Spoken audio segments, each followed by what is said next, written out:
So let's start with an empowered woman is a whole self.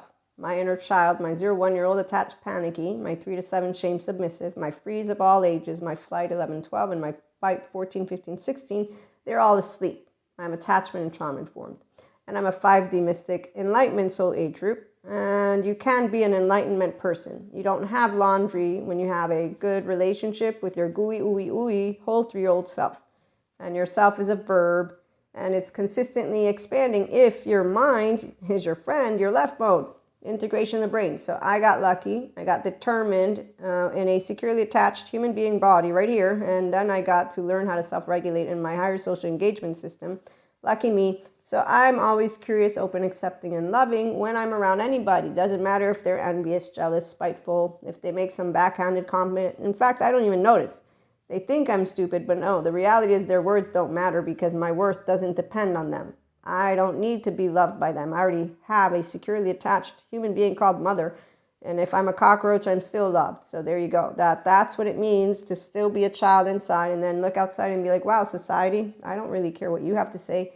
I actually am now grown up enough to where I'm like, oh, you don't like my thoughts? It's okay, Mom. We differ in our opinions. Twin sisters, so when you're heard, Manny, Sid, Diego, Ice Age, anyone?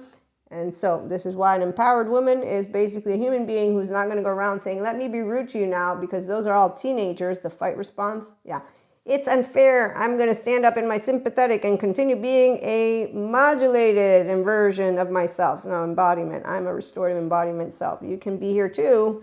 Okay, so an empowered woman. How do we handle our twin flame? For one, as a mystic, the twin flame journey. Yeah, let's talk about that, shall we?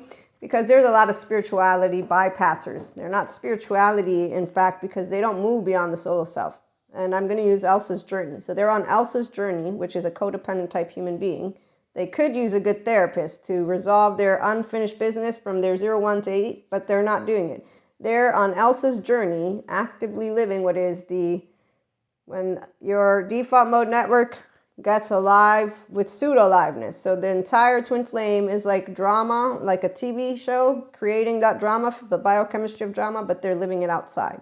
And that's actually also structural dissociations, but they won't notice because adaptive children don't notice that they're being teenagers. They are projecting, what it's called. Okay, so Elsa, she finds out at the end of her journey, oh, look, it's me I've been looking for. The people on their twin flame journey, yes, they completely don't know what a twin flame journey is because they're, in fact, not 5D mystics. They did end up staying stuck in the 4D bandwidth. See, I didn't think they would stay limited, but then again, I understand psychologically speaking. Thank you, Daniel Siegel, for the explanation. So when you have empowerment as a woman, you will not be projecting that cashier lady looked at me weird. You know what? That man, he looked at me weird. Let me project my insecurity and, no weird one. They might be looking at me. They might not. Do I really need to pay attention? Is there a physical weapon in their hand? No, there's not. Okay, there you go. So emotional awareness, maturity, and having fun because I'm paying attention to the people that I'm with, not to somebody who randomly looks at me. I don't really do the gossip.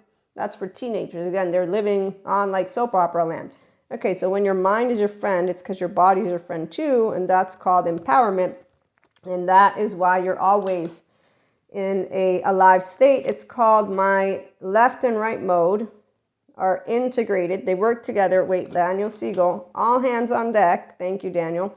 And my default mode network is down-regulated because I'm not an infant who's scanning me and the other with a great fear of what's going to happen next. So my body and my big human being where I was a prisoner is safe. And I have a twin, so that we hugged, and that activated my ventral vagal state.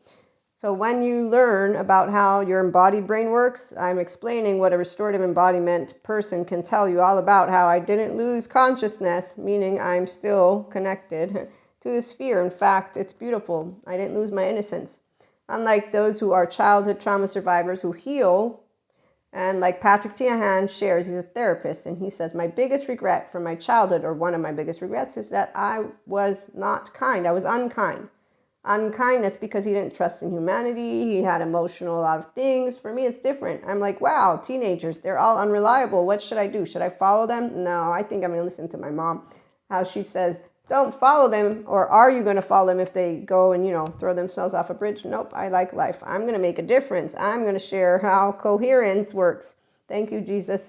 So when you learn how to forgive people and they don't know, and that, blessed are those who believe without seeing. I know you have a heart, like Pacha says to Cusco, because you're a human. So when I look in your eyes, mystic or not, you're a person. Twin flame, soulmate, don't matter what you're going to be, but see, I'm the owner of my brain because I'm integrated. Okay, so when you have integration, left and right mode, left is your chit chatter. It comes online at the age of 2. Remember, I'm woo-woo pseudoscience lady for a reason.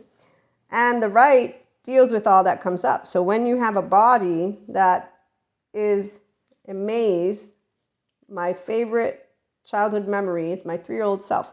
When you know Purusha Prakriti your entire life, this is why yoga don't make no difference. You're like, okay, it expands a little bit, but I didn't need it. So Purusha, pure consciousness, unconditional love. Prakriti, pure energy. When you maintain your heart body, your belly body, your physical, energetic, and mental, so any person who achieves their restorative embodiment, that's your inner and outer well-being. It's involving integration of the brain. That means your prefrontal cortex is on. If you are scanning you and the other, and like I learned from my lovely trauma courses, people who don't resolve their adaptive child stuff and they're projecting, their default mode network is busy, busy, busy, always as if they were still that 0-1-year-old to that 3 to 7. So your child parts stay alive. And that's why the 4D mystics made this whole shit show on the twin flame journey, is what I'm going to share with you. Okay, and so with that being said, when you believe in yourself because you never lose the innocence of an inner child, so you know that the bigger picture is I share the world with others. I share a 3-year-old with my twin, and that's probably why it's easy for me to know I'm not defective just because I'm different. No, I'm different, and another person's not a copy of me. We're different. So uniqueness is every person, and when you can believe it to be true, this and that, it's because magic works through you. This is called, again, healthy self-worth. Thank you, Terry Real, great therapist. Healthy self-worth. You don't feel superior or inferior to anyone, but it's here. And so when I'm in my brain, I'm not ruminating. I don't do the inner critic when emotions come up. Emotions last 90 seconds. In fact, I can process it, and I do the inner growth mindset, and I expand consciousness. So twin flames, they're not the more special people of your oversoul, for one. They're people of your oversoul. In fact, you don't try proving that they exist. You don't try proving that they don't exist. Like you don't try proving that there is an afterlife or not an afterlife. When you are an actual enlightenment soul age group, you already know if you're a mystic. If you're not, then you don't know. And then there are some people who they seriously have a deal with, I don't even know how to explain it. They don't notice that they're teenagers still trying to prove something because they would like to have an answer. I've already noticed that there's a lot of grown-ups. They haven't accepted the unknown as grown-ups. So the secondary consciousness of human beings, it's considered a dilemma by the existential psychologist. Apparently, people that don't have an inner child, they don't know how to take the lead because they need to reclaim their power, which is their inner child, and then they can turn knowledge into wisdom. Because if your emotions are tainting everything, the adaptive child is going to make it about themselves. They're going to try and prove immediately because they're in a right-wrong equation. They're not actually open-hearted. They're in a safety behavior. It's their shame cycle. And then once you don't take their side, they didn't get their trauma. You were not the bystander who said, oh, yes, you're right, 3-year-old, you're right, you're right. And so now you're the enemy of them, okay? And anything that involves drama essentially is an adaptive child. The 5D mystics and those who are 5D, we are functional adults. So we unconditionally love each other because love is easy, straightforward, and we don't project any insecurity. We talk about our feelings. I'm a mirror to me, you're a mirror to you, and then when we get together, we're going to learn how to work and alchemize. So recalibration, twin flame journey, easy peasy because it's 2 people, and when you and I are speaking to each other, there's called love, acceptance, respect.